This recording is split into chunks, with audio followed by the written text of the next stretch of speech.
সম্মানিত দর্শক, অবস্থা দৃষ্টি মনে হচ্ছে যে বাংলাদেশের সঙ্গে ভারতের যে সম্পর্ক গত ২ বছর ধরে যে শীতলতার স্তরে পৌঁছে গেছে, একেবারে জমে বরফ হয়ে গেছে। ওটি গলে অর্থাৎ বরফ গলে মোটামুটি একটা চলনশীল উষ্ণতার পর্যায়ে আসবে বলে মনে হচ্ছে না।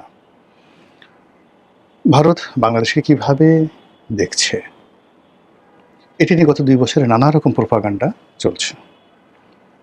আপনি ভারত নামক যে রাষ্ট্রটি, সেই রাষ্ট্রটির যে চতুর্থ স্তম্ভ সেটা হলো সে দেশের মিডিয়া। গত ২ বছর ধরে ভারতের যে মিডিয়া, সেই মিডিয়াগুলো বাংলাদেশকে যেভাবে তুচ্ছ করেছে, তাচ্ছিল্য করেছে এবং বাংলাদেশ যেকোনো মুহূর্তে তারা দখল করে নেবে। তারপর ডক্টর মোহাম্মদ ইউনূস থেকে শুরু করে যারা এই বিপ্লবী আছেন তাদেরকে কী করবে, এগুলো নিয়ে ভারতের পত্রপত্রিকা, তাদের মিডিয়া যেভাবে হইচই করেছে, এতে করে স্পষ্টতই আমাদের মনে হয়েছে যে আমাদের সঙ্গে সমতার ভিত্তিতে কোনো সম্পর্ক তো দূরের কথা।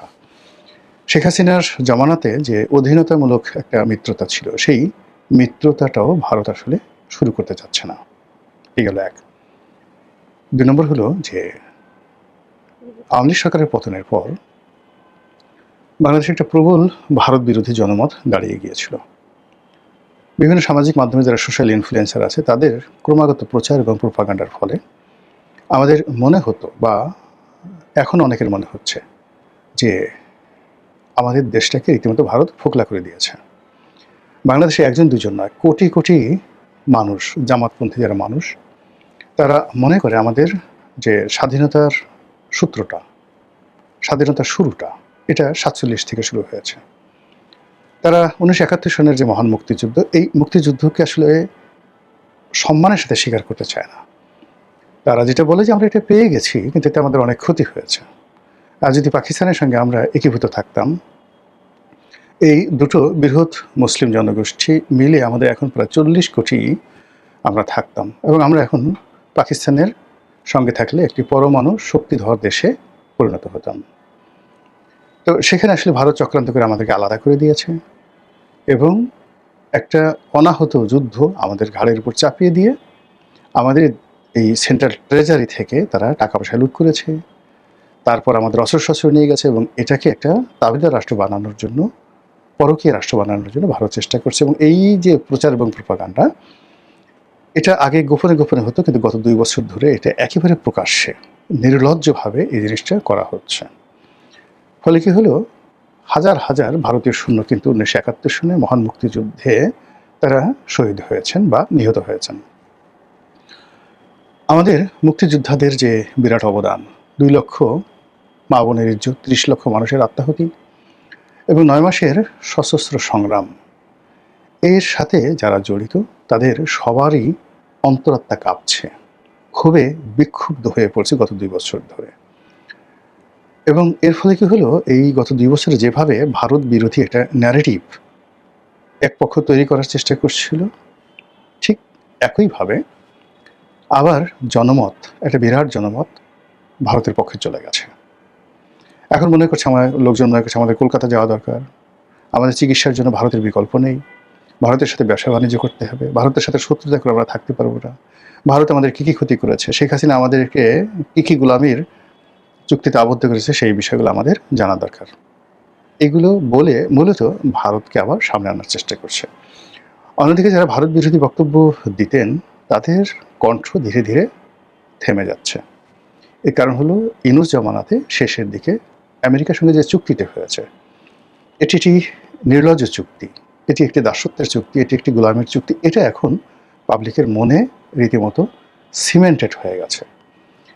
এখন আপনি যতই বলেন না কেন যে এটা একটা অপরিহার্য চুক্তি ছিল, এটা দরকার ছিল, এই চুক্তির ফলে বাংলাদেশের অনেক উপকার হয়েছে, এবং মার্কিন শুল্ক নীতি নিয়ে ওই সময়টাতে ইন্দোনেশিয়া যে চুক্তি করেছে, ফিলিপিন্স যে চুক্তি করেছে, ভিয়েতনাম যে চুক্তি করেছে, তুলনামূলকভাবে এমনকি ভারত যে চুক্তি করেছে তার চেয়ে বাংলাদেশের চুক্তিটি ভালো ছিল বা এখনও ভালো আছে, এই কথাটা আসলে কাউকে বিশ্বাস করানো যাচ্ছে না।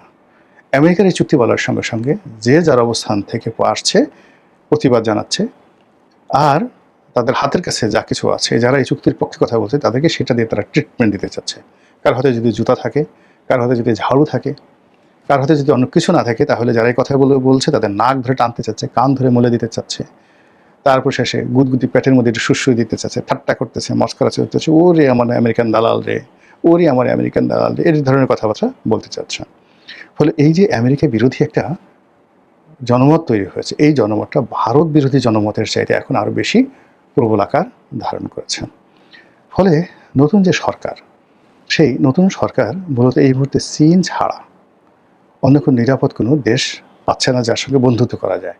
যেমন ধরুন পাকিস্তান। এখন পাকিস্তান তো আসলে আমাদেরকে কোনো সাহায্য করতে পারবে না। তারা হয়তো ২-৪টা পরমাণু বোমা আপনাকে বানিয়ে দিতে পারবে, তাদের কিছু জঙ্গি আমাদের দেশে পাঠিয়ে দিতে পারবে, তাদের কিছু আনার পাঠিয়ে দিতে পারবে ইত্যাদি। কিন্তু আলটিমেটলি যে দেশটি এখন নিজেরা দেউলিয়া হতে বসেছে, যে দেশের ৩টি প্রদেশ, ভারতের সাথে পাঞ্জাব, আফগানিস্তানের সাথে তাদের যে সীমান্ত রয়েছে, উত্তর পশ্চিম সীমান্ত প্রদেশ, আর আফগানিস্তান এবং ইরানের সাথে যে সীমান্ত রয়েছে বেলুচিস্তান, এটা নিয়ে মারাত্মক সমস্যা চলছে কাশ্মীর নিয়ে। তারপর তাদের যে ফাইন্যান্সিয়াল অবস্থা, এটা বলার মতো নয়। তো সেখানে বাংলাদেশ আসলে তারা কী করবে? কিছু করার নেই। আমরা শুধুমাত্র নিজেদের আবেগের বসে পাকিস্তানের চাঁদ তারা দিয়ে, পাকিস্তানকে নিয়ে গল্প কবিতা, সারা জাহাসে আচ্ছা, পাকিস্তান হামারা, মানে হিন্দুস্তানের ভারতের যে জাতীয় সঙ্গীত আল্লামা ইকবালের, সেটার মতো করে আমরা সেই পাকিস্তানের পক্ষে গান গাইতে পারি, কিন্তু আসলে সেইটা আমাদের কিছুই করতে পারবে না।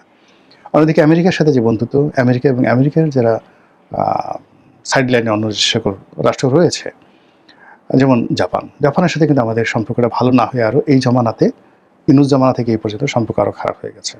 জাপান যে সকল প্রজেক্টে টাকা দিয়েছিল, জাইকা, বিশেষ করে এই যে মেট্রো রেলে তারা যে টাকা দিয়েছে, এটি নিয়ে বিভিন্ন সময় নানা রকম অপপ্রচার এবং সরকার নানা রকম কথাবার্তা বলার কারণে জাপান বেঁকে বসেছে।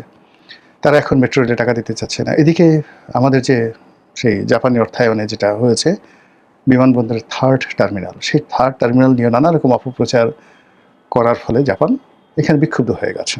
জাপানের সাথে আমাদের আসলে সেই সম্পর্কটা এখন আর আগের মতো নেই। এই গেল ধরেন জাপানের অবস্থা। এরপরে যদি আপনি সৌদি আরবের কথা চিন্তা করেন, এখন সৌদি আরবের সাথে আমরা রাতারাতি কিন্তু কোনো বন্ধুত্ব তৈরি করতে পারছি না, কোনো অবস্থাতে বন্ধুত্ব তৈরি করতে পারছি না। এর বাইরে যেটি হচ্ছে সেটি হলো ভারত। এখন সরকার বুঝতে পারছে যে ভারতের সাথে সম্পর্ক করা দরকার, কিন্তু সার্বিক পরিস্থিতির কারণে ভারতের সাথে তারা কোনো বন্ধুত্ব করতে পারছে না। ফলে এখন একমাত্র চীন হলো বাংলাদেশের জন্য নিরাপদ।